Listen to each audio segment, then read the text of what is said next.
There is a moment in the largest naval battle ever fought when two American fighter pilots stop shooting, level their wings, and light cigarettes. Below them, roughly 40 Japanese fighters are turning in a wide defensive circle, each aircraft covering the tail of the one in front of it. It is a formation designed to make attack expensive. The Japanese pilots have guns. They have numbers. They have 20-1 odds in their favor.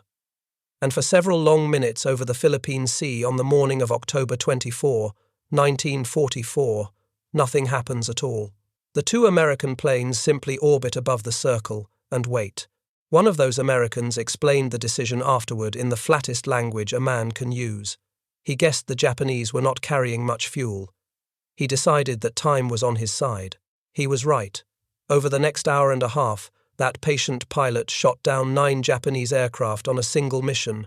No American has ever matched it. His wingman shot down 6 more. Between 2 airplanes and 1 tank of gasoline apiece, 15 aircraft of the Imperial Japanese Navy and Army stopped existing, and the strike they were escorting never reached the American carriers it had been sent to sink. The pilot's name was David McCambell. By the time he flew home from the Pacific, he had 34 confirmed aerial victories, which made him the highest-scoring fighter pilot in the history of the United States Navy and the highest-scoring American ace of the entire war to survive it. You have probably seen that number 34 attached to a single afternoon. It was not a single afternoon. It was 6 months, and the real record is the one you just heard, 9 on one mission, and it is somehow harder to believe, because 9 aircraft in 95 minutes is not luck. Luck does not repeat. 4 months before this, on a different ocean, the same man shot down 7 Japanese aircraft in one day. He is the only American airman of the war to become an ace in a day twice. So here is the question this whole story turns on, and it is not the question people usually ask. Everybody asks how one man could shoot down that many aircraft. That is the easy question, and the answer is partly gunnery and partly nerve. The harder question is the one the Japanese Navy was asking at exactly the same time, in offices in Manila and Tokyo, and could not answer. Why were their aircraft dying like this everywhere, all at once, in every ocean, against pilots who by any measure they understood should not have been better? Because 9 days before McCambell lit that cigarette, Imperial General Headquarters had announced to the Japanese nation that its airmen had sunk 11 American aircraft carriers. There were parades. There was a formal announcement at the palace. Factory workers were told the tide had turned. Not one of those carriers had been sunk. Not one had even been seriously damaged. The carrier McCambell flew from that morning. The Essex was among the ships Japan believed it had accounted for, and she was steaming into the wind, turning out aircraft, entirely intact. So the real mystery is not one pilot's marksmanship. It is how a serious professional navy, staffed by intelligent men who had planned and executed the most sophisticated carrier raid in history at Pearl Harbor, could lose track of 11 aircraft carriers, lose hundreds of aircraft in a week, and reach for an explanation that was not merely wrong but the exact opposite of the truth. The answer is not a secret weapon. The Japanese had good aircraft. In 1941 they had the best carrier fighter in the world and the best carrier pilots in the world. And both of those statements are true without qualification. The answer weighed nothing. Part of it was a windowless compartment below an armored deck, full of plotting boards and grease pencils and men who never saw the enemy. Part of it was a band of radio frequencies chosen because it does not follow the curve of the earth. Part of it was a schedule, a piece of paper deciding which men flew and which men went home to teach, and part of it was a Japanese fighter lying upside down in a bog in Alaska. None of those things looked like a weapon. Together they were the reason a 34-year-old officer who had spent most of the war waving landing paddles on the back of a carrier could kill 9 aircraft in an hour and a half and come home with almost no ammunition and no fuel at all.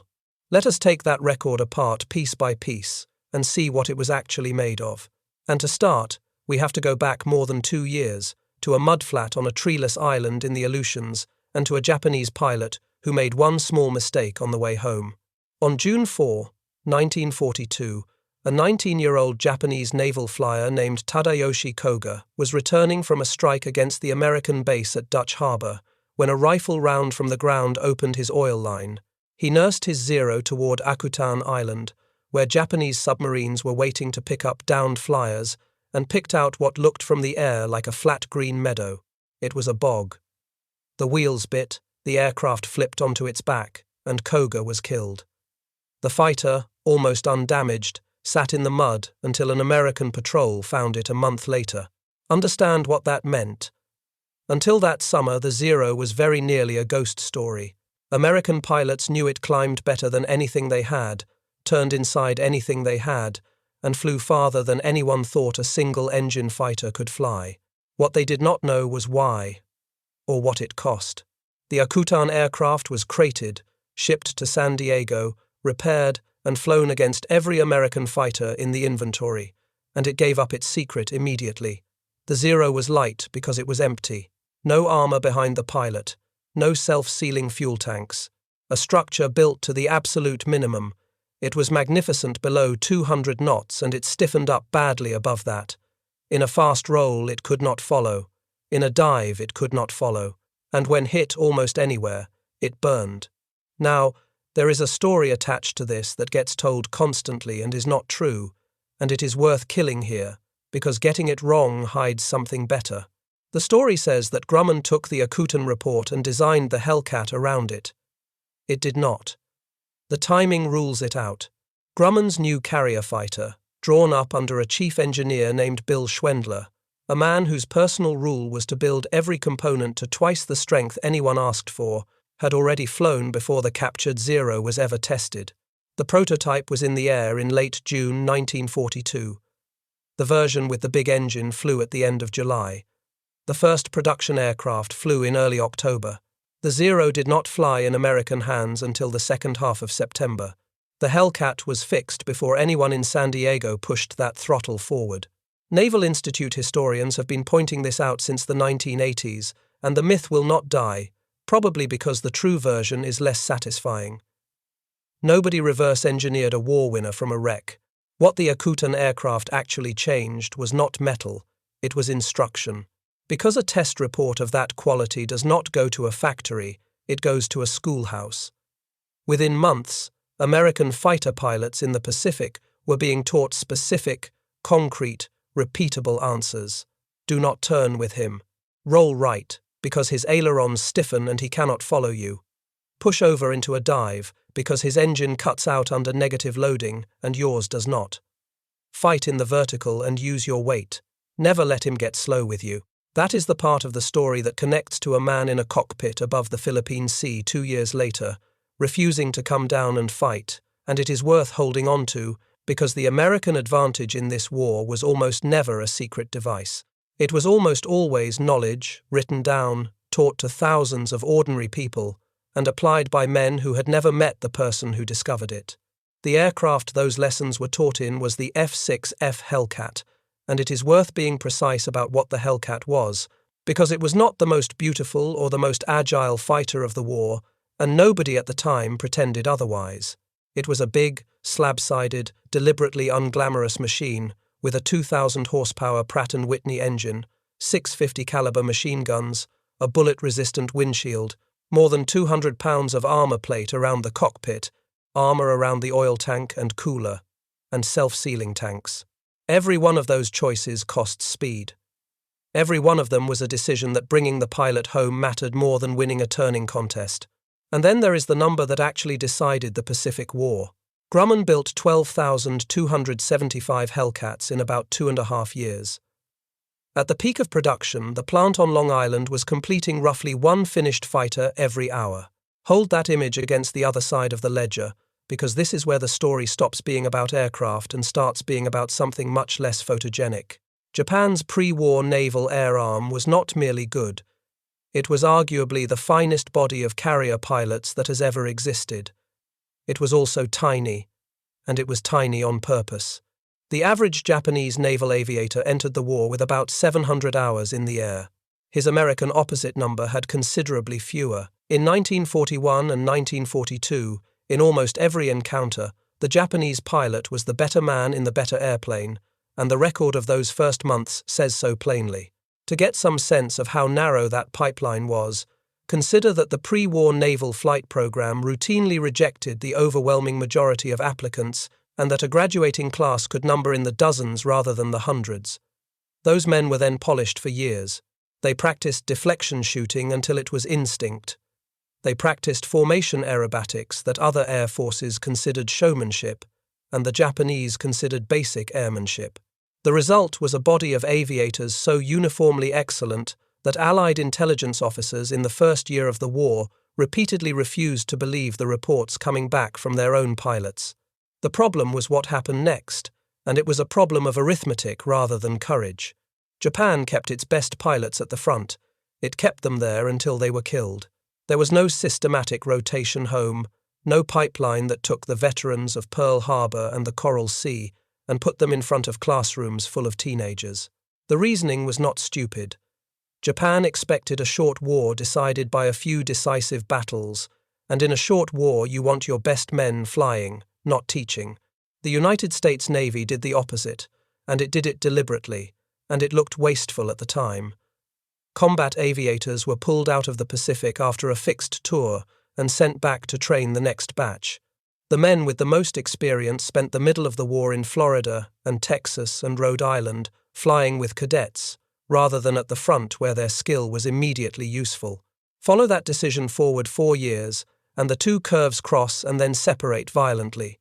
By late 1944, a new Japanese naval pilot could reach a combat squadron with something on the order of 40 hours of flying time. His American opponent, on average, had well over 500. Japanese naval aviators as a whole averaged around 700 hours in 1941.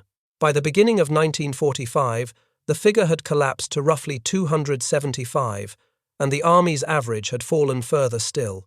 Sit with that gap for a second, because it explains almost everything that follows.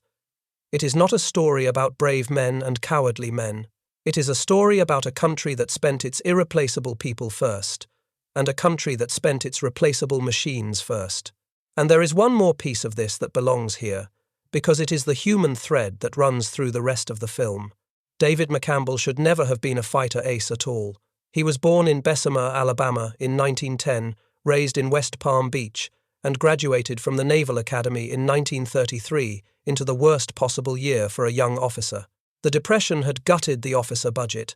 There were not enough commissions to go around. He was placed in the reserve and sent home, and he spent the next year working construction and in an aircraft assembly plant before the Navy called him back. He got his wings in 1938, and then, instead of a fighter squadron, he was made a landing signal officer. The man who stands on the back corner of the flight deck with paddles in his hands and talks other pilots down onto the steel. It is one of the most demanding jobs in naval aviation, and it is not a combat job. He was doing it aboard the carrier Wasp when a Japanese submarine torpedoed her off Guadalcanal in September 1942, and he came off her burning deck into the water with the rest of the survivors. Then he went home and taught landing signals in Florida. By the time he finally took a fighter squadron of his own in late 1943, he was 33 years old. Fighter pilots are typically 22. He did not fly his first combat mission until May 1944, more than 2 years after Pearl Harbor, when many of the men he was about to lead had been in action for a year. On that first mission, he did not shoot anything down. His Hellcat came back so badly holed by anti-aircraft fire that the deck crew simply pushed it over the side. Remember that airplane going into the water. 6 months later, the same man would hold the American record for a single mission, and the reason is not that he suddenly became a natural. It is that he was plugged into something no other air force on Earth had finished building. Which brings us to the part of this story that no Japanese pilot ever saw, because there was nothing to see. If you want to understand why Japanese formations kept arriving over American carriers already beaten, you have to go below the flight deck, into a compartment with no portholes, lit in dim red, where nobody wore a flight jacket and nobody ever saw the enemy. The story of that room starts with a piece of paperwork issued on Thanksgiving Day. By 1942, the American fleet had radar. Everybody had radar, in some form. The British had it first and used it best in 1940. The Japanese had it and never trusted it. What the American Navy did that mattered was not inventing the set. It was deciding what to do with the picture. Radar produces a smear of returns on a screen. It does not produce knowledge. Somebody has to take those returns, plot them minute by minute, work out course and speed and probable numbers, decide which marks are yours and which are not, and then get that answer to a man in a cockpit 50 miles away in time for it to matter. In the early carrier battles this was attempted, and it often broke down. Radar told the fleet that something was coming. It did not reliably tell the fleet what to do about it. The failures were specific, and they were expensive. Early sets could give a bearing and a range, but were poor at telling you how high something was, so a fighter director had to guess whether an incoming raid was at 5,000 feet or 20,000, and if he guessed low, the dive bombers went over the top of his patrol untouched. The radio circuits jammed with excited voices the moment a fight began, so the one man who could see the whole picture could not get a word in. There were not enough fighters aloft, and the ones that were up had usually been up too long and did not have the fuel to be sent anywhere far. At the Coral Sea and again at Midway, raids were picked up on radar, and the interceptions still did not come together, for those reasons rather than any single one of them. None of that was solved by a breakthrough. It was solved by 2 years of unglamorous correction. Better sets, including ones that could measure height, strict radio discipline and separate circuits for separate jobs. More fighters per carrier, at the direct expense of the bomber squadrons, which was an argument that had to be fought and won inside the Navy against the men whose aircraft were being taken away. And, above all, a room where one team did nothing else all day. That room was created by order. On Thanksgiving Day 1942, Admiral Chester Nimitz issued a tactical bulletin directing that ships establish a dedicated space for exactly this work, and he called it a Combat Operations Center. 6 weeks later, in early January 1943, at a conference in Washington, the name was changed. Admiral Ernest King, who held both of the Navy's top jobs at once, settled on a different phrase. It would be called the Combat Information Center. That sounds like bureaucratic trivia. It is the opposite. The new name settled the argument about what the space actually was. Information, not command. The bridge fought the ship. This room fought the air battle, and it did so with grease pencils on plexiglass, with plotters and talkers, and a fighter direction officer whose entire job was to be the eyes and the brain of pilots who could see almost nothing. Now add the second invisible piece. The Navy moved its air control conversations onto very high-frequency radio. The reason is a piece of physics that turned out to be worth a fleet. Older medium-frequency naval radio bounces off the ionosphere and travels enormous distances, which means an enemy with direction-finding gear can sit hundreds of miles away, listen to your chatter, and work out where your carriers are by triangulation. Very high frequency does not bounce. It goes in a straight line, roughly to the horizon, and then it goes off into space. It is clearer, it carries less static, and it is far harder for a distant enemy to locate you by listening to it. That single change did 2 things at once. It let American carriers talk constantly to their own fighters, and it stopped that constant talking from telling the enemy where they were. Now watch the parts come together, because this assembly is the whole answer to our question. A search radar on a carrier or a picket destroyer detects a formation approaching. Against a large formation at altitude in good conditions, the newer sets could reach out something close to 100 nautical miles, though against low-flying aircraft it was a good deal less. The plot goes to the Combat Information Center. Plotters mark the track. Within a couple of minutes, the fighter direction officer has course, speed, and a rough count, and knows whether the raid is high or low. He already knows where his own patrols are, because he has been tracking them too. He picks the ones with the fuel and the altitude to do the job. Then he speaks, and a pilot 50 miles out changes heading and starts climbing. By the time the 2 formations meet, the American fighters are above the Japanese and ahead of them, with the sun behind and speed already built. The Japanese formation did not know they were coming, has no equivalent controller, and in most cases has no radar warning at all. Nothing in that sequence requires a superb pilot. It requires an adequate pilot delivered to the right place with an altitude advantage. And when you hand a man like that a Hellcat with 650 caliber guns and put him above a lightly built aircraft with no armor, the arithmetic is finished before anyone fires. Now put a superb pilot into the same machine and you get David McCambell. The first full-scale demonstration came on June 19, 1944, west of the Mariana Islands, In the battle everyone now knows by the phrase a young pilot used climbing out of his cockpit that evening. He said it had been like an old-fashioned turkey shoot, and the name stuck to the day. Japan committed its rebuilt carrier air groups that morning in successive waves. American radar picked up each wave far out. Fighter directors stacked Hellcats in front of them. Wave after wave was broken up before reaching the American ships, and the men doing the braking were in many cases new to combat. McCambell was leading Hellcats of his own squadron at 25,000 feet when the Essex control room sent him after the second raid, a formation of about 80 aircraft. He found them below him. He got in among the dive bombers and shot down 5 of them, one after another, in a matter of minutes. Later that same day, in a second fight, he shot down 2 more. 7 aircraft in one day. He had been in combat for 1 month. He was not alone. A lieutenant named Alexander Vrasiu, flying from the carrier Lexington, shot down 6 Japanese dive bombers in about 8 minutes on the same morning, and did it using only 360 rounds of ammunition. 2 pilots from McCambell's own squadron each destroyed 5, and one of those 2, the squadron's commanding officer Charles Brewer, was killed over Guam before the day was out. That pattern is the thing that ought to stop you, because ace in a day is supposed to be the rarest event in aerial warfare, and on June 19 it happened repeatedly across the fleet, to different men, in different squadrons, at different altitudes. When the same extraordinary result happens to many ordinary people on the same morning, you are no longer looking at individual talent. You are looking at a machine that produces that result.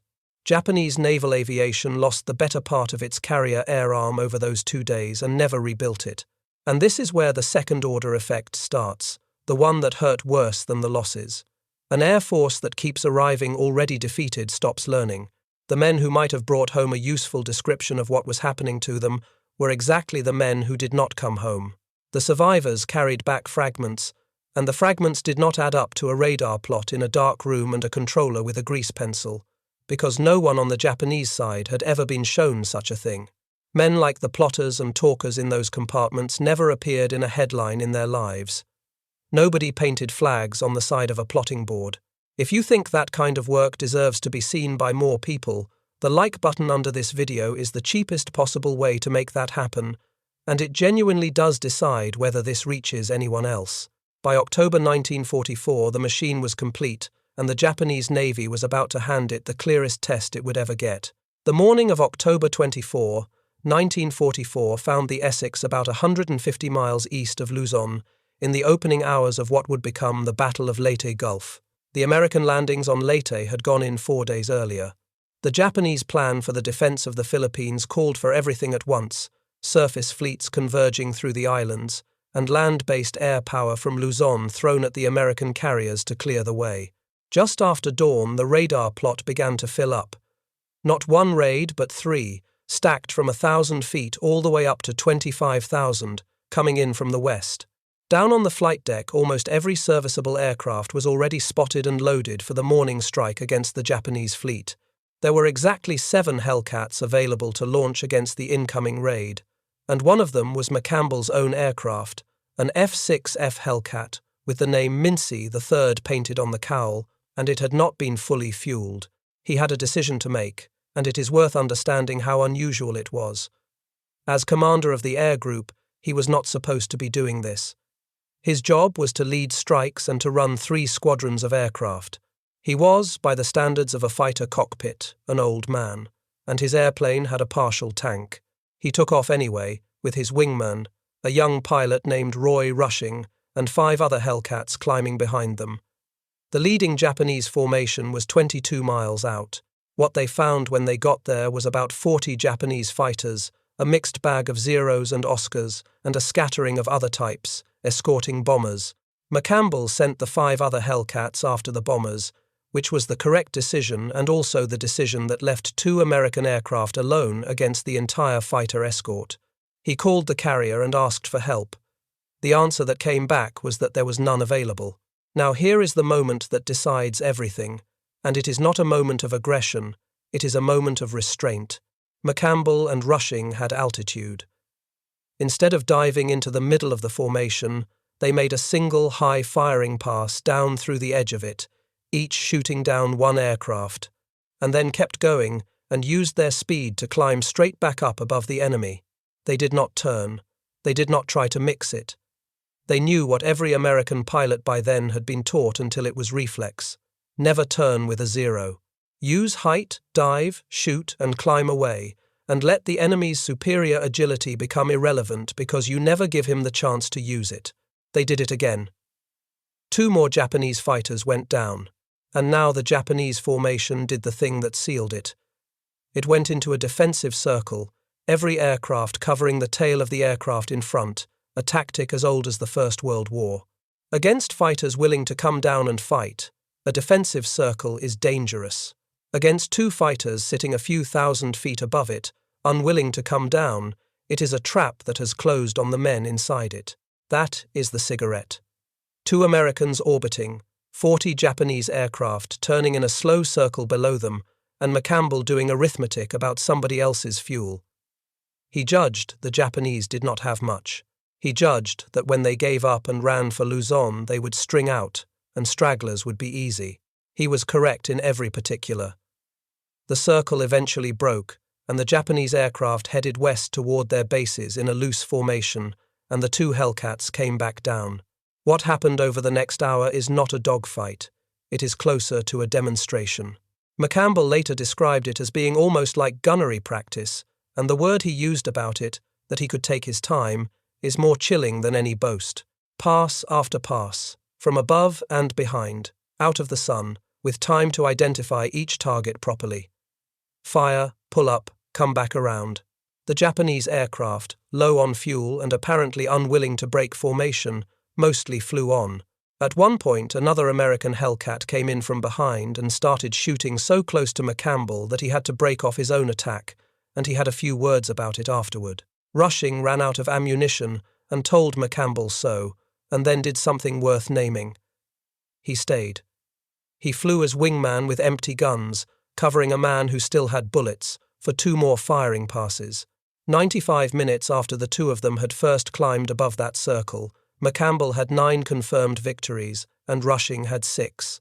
The strike had been comprehensively broken up, and no Japanese aircraft from it reached the American carriers. Then the arithmetic caught up with him, and this is the detail that tells you how close the margin actually was. He had left the deck without a full tank. When he finally turned for home, the Essex flight deck was fouled, and he was told to land on another carrier. He got aboard, and as he opened the throttle to taxi clear of the landing area, the engine died. It had run completely out of fuel on the deck. Deck crew had to push him out of the way by hand. Then the man who reloaded his guns told him what was left in them. By McCambell's own account, given years later, there were 6 rounds remaining in the outboard gun on the starboard wing, and all 6 were jammed.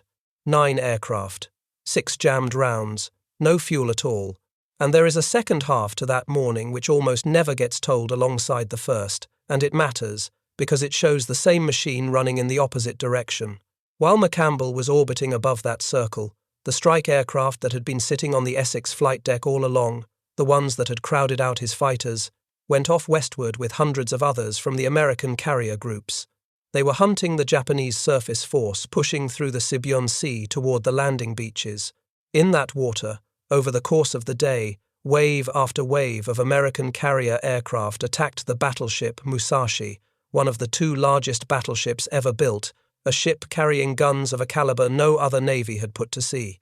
She absorbed torpedo after torpedo and bomb after bomb, and in the evening she rolled over and sank with more than 1,000 of her crew.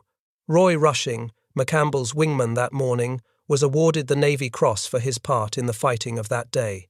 So consider what the Japanese command had to absorb by nightfall on October 24. The airstrike sent to clear the way had been intercepted far out and broken up, in one case by 2 aircraft, and the fleet that strike was protecting had been found anyway, in narrow water, and stripped of its largest ship. Air defense had failed and air offense had succeeded, on the same morning, from the same decks, out of the same dark rooms. Now put yourself honestly in the cockpit of one of those Japanese fighters, because those men are the other half of this story and they have almost no voice in it. You took off from Luzon that morning in an aircraft that was, on paper, still a decent fighter. You were part of a formation of 40, You had trained for months, not years, because there was no fuel to train longer and no instructors left to teach you. Somewhere over the sea, 2 American aircraft appeared above you, and they never came down to where you could reach them. Your leader put the formation into a circle, and the 2 of them simply waited, and men in the aircraft around you kept catching fire and falling away, and there was no moment at which you could do anything about it. You did not lose a dogfight, because there was never a dogfight. That is what almost nobody in the Japanese chain of command could be told, and it is why the explanations that came out of the Philippines that autumn were so strange. Because at that exact moment, the Japanese public was celebrating the greatest naval air victory of the war. A victory that had not happened. 12 days before McCambell's record mission, on October 12, 1944, American carriers began hitting Japanese air bases on Formosa in order to clear the flank for the Philippine landings. The Japanese threw everything they had at the American task force, including night torpedo attacks by crews with very little training. Over the following days, the Japanese air forces in that region were effectively destroyed.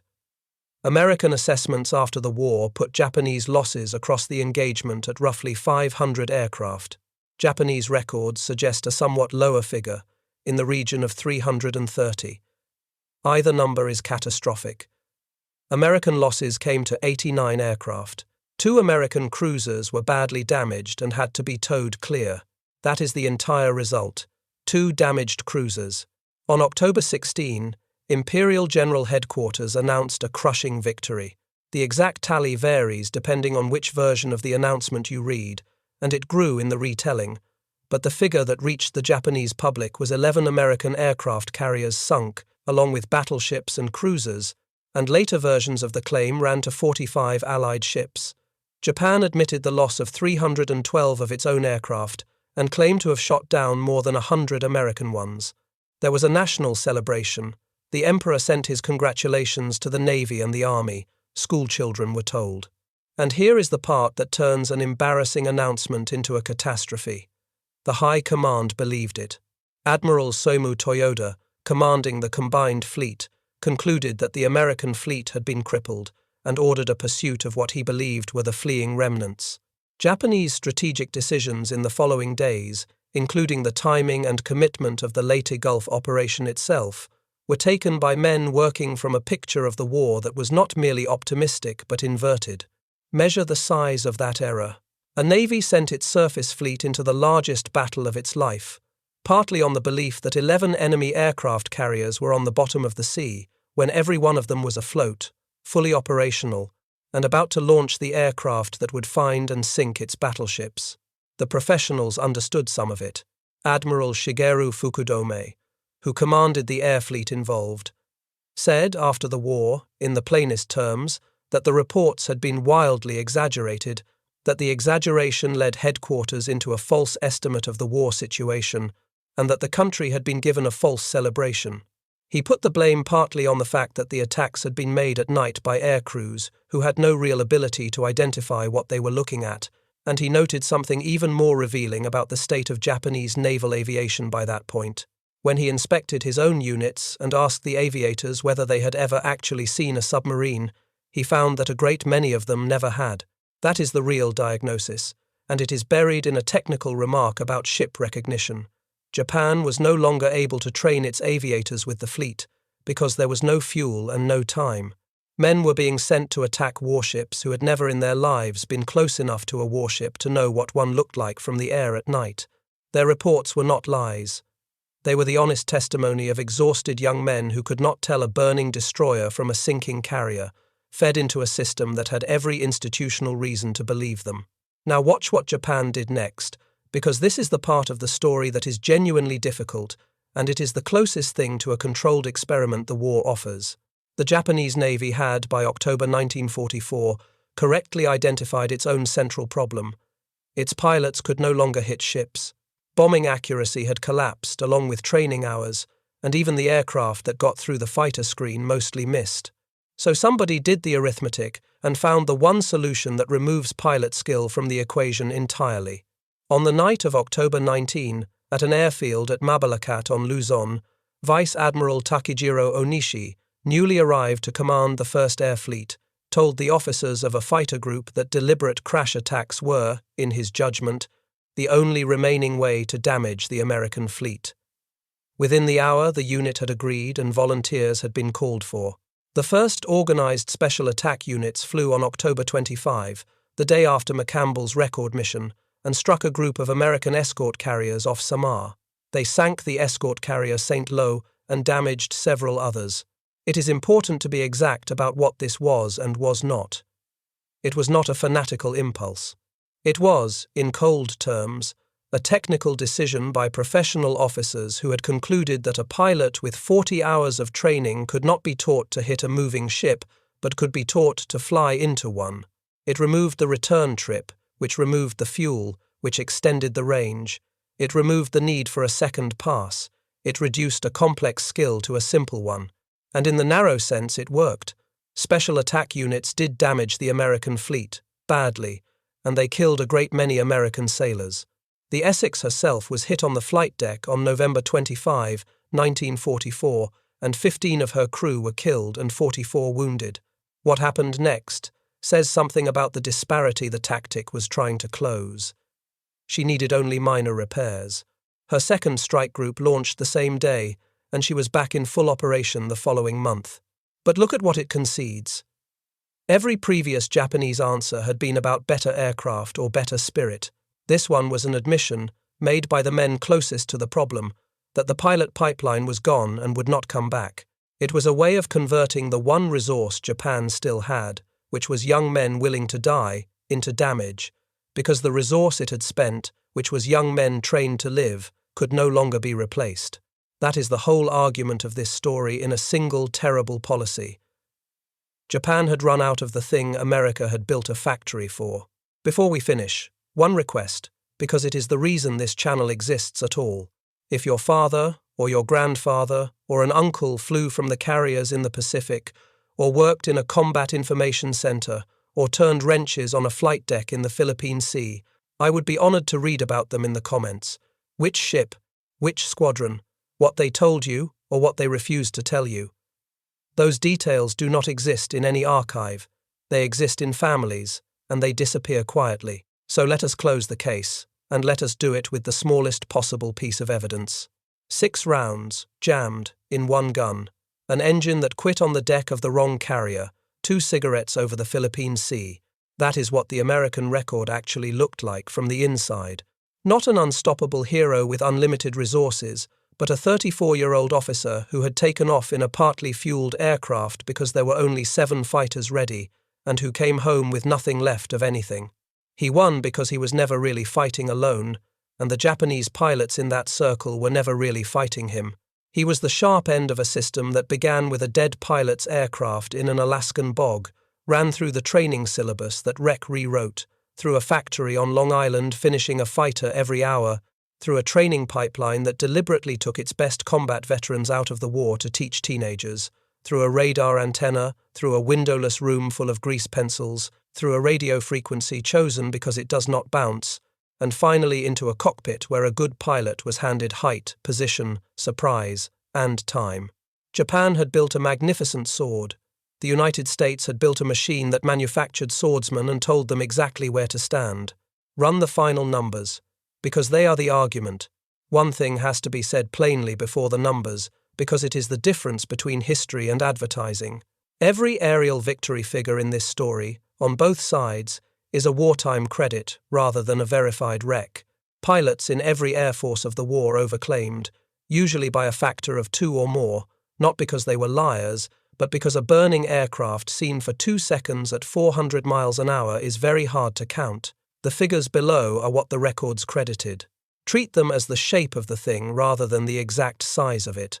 Hellcats were credited with something over 5,100 aerial victories in the Pacific against about 270 losses in air-to-air combat, a claimed ratio close to 19-1.